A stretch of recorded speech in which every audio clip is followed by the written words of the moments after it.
Good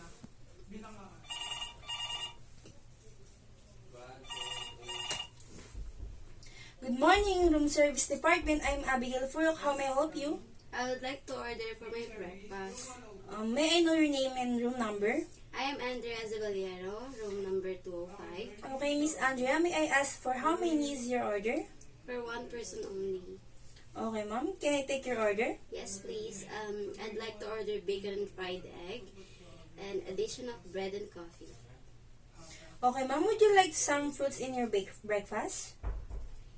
What do you have there? We have dried mangoes, orange, pineapple. I'd like to add dried mangoes, please.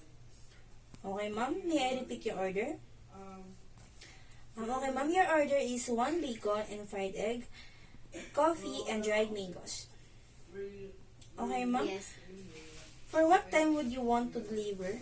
at exactly 8 o'clock. Okay, ma'am. Your bill is 850 pesos. How would you like to settle your payment?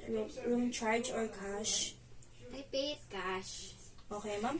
May I know the amount of your cash? 1,000 pesos.